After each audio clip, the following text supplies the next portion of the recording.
Assalamualaikum warahmatullahi wabarakatuh. Selamat pagi anak-anakku. Oke, dipersiapkan bukunya ya. Hari ini kita akan belajar tema 3, subtema 1, pembelajaran 3 dan 4. Bismillahirrahmanirrahim. Dibuka halaman 21. Kertas di sekitar kita. Proses pembuatan kertas. Banyak benda di sekitar kita yang terbuat dari kertas, misalnya buku, tisu, kardus, koran, majalah, dan uang. Kertas dibuat dari bahan kayu. Mula-mula batang kayu dibersihkan kulitnya, kemudian dipotong-potong sebesar ukuran korek api. Selanjutnya dipanaskan hingga lunak seperti bubur. Bubur ini disebut bubur kertas atau pulp. Bubur kertas kemudian dicampur air, lanjut dibentangkan dalam mesin, diayak dan diperas hingga kandungan airnya habis. Kemudian menjadi ampas berupa serat selulosa yang saling terkait. Serat selulosa digiling hingga pipih dan menjadi lembaran kertas. Bagaimana sifat kertas? Kertas bersifat mudah menyerap air. Halaman 22. Ayo menambah wawasan. Hemat kertas, selamatkan hutan. 1 ton kertas setara dengan 17 batang pohon dan 3 kubik lahan penampungan kertas. 2. 1 ton kertas daur ulang dapat menghemat energi kurang lebih 60% dan 50% air yang terbuang saat pengolahan kertas baru. 3. Dengan menggunakan 200 ton kertas daur ulang per tahun, kita dapat menghemat 3.700 pohon.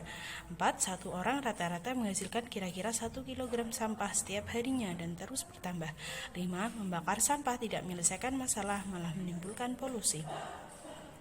Halaman 24. Mengidentifikasi satuan panjang. Alat ukur panjang ada beberapa macam, contohnya seperti gambar di bawah ini. Gambar yang pertama namanya meteran roll atau roll meter, berfungsi untuk mengukur jarak atau panjang. Gambar yang kedua disebut meteran saku, digunakan untuk mengukur bangunan atau benda yang panjangnya kurang dari 10 meter, sering digunakan oleh tukang bangunan atau tukang kayu.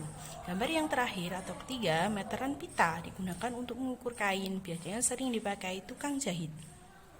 Halaman 28. Mengidentifikasi informasi tentang bahan pembentuk benda, masalah plastik dan solusinya. Banyak sekali bahan di sekitar kita, khususnya alat rumah tangga yang terbuat dari plastik. Contohnya ember, gayung, gelas, piring, dan sendok sayur. Botol air minum dan kantong kemasan juga terbuat dari plastik. Bahan plastik bersifat tidak tembus air atau tidak menyerap air. Plastik mudah dibentuk dan ringan. Itu sebabnya plastik dibuat menjadi berbagai benda.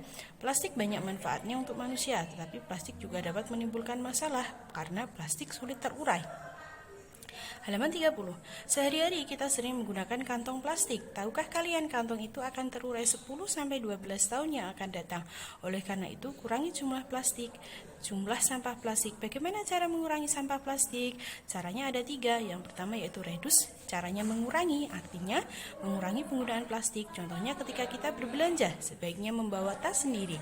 Yang kedua dengan cara reuse, menggunakan kembali, artinya memanfaatkan kembali sampah plastik. Contohnya botol plastik dimanfaatkan untuk membuat pot bunga. Yang ketiga ada recycle, mendaur ulang, artinya mendaur ulang sampah plastik biasanya diproses oleh pabrik dan diolah lagi sehingga dapat dimanfaatkan.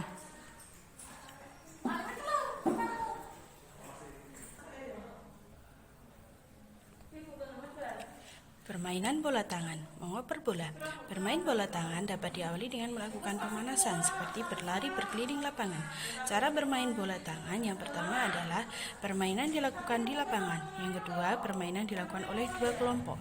Yang ketiga, setiap pemain harus memasukkan bola ke gawang lawan. Yang keempat, bola harus dioperkan kepada teman satu tim. Yang kelima, setiap pemain harus mengoperkan bola setelah melangkah paling banyak 5 langkah. Yang keenam, kelompok yang berhasil memasukkan bola ke gawang lawan banyak, itulah pemenangnya. Itu ya permainan bola tangan. Tugas tema 3 subtema 1 pembelajaran 3 dan 4. Yang pertama, ayo mencari tahu halaman 25-26. Yang kedua, ayo berdiskusi mengisi tabel hasil musyawarah. Tabelnya saja ya yang diisi. Jika di buku pakai tugasnya bermusyawarah dengan teman, untuk kali ini kalian dapat bermusyawarah dengan anggota keluarga. Boleh sama ayah, ibu, kakak, dan anggota keluarga yang lain. Ada pada halaman 32. Alhamdulillahirrabbilalamin. Semangat belajar dan tak lupa selalu beramal solih. Wassalamualaikum warahmatullahi wabarakatuh.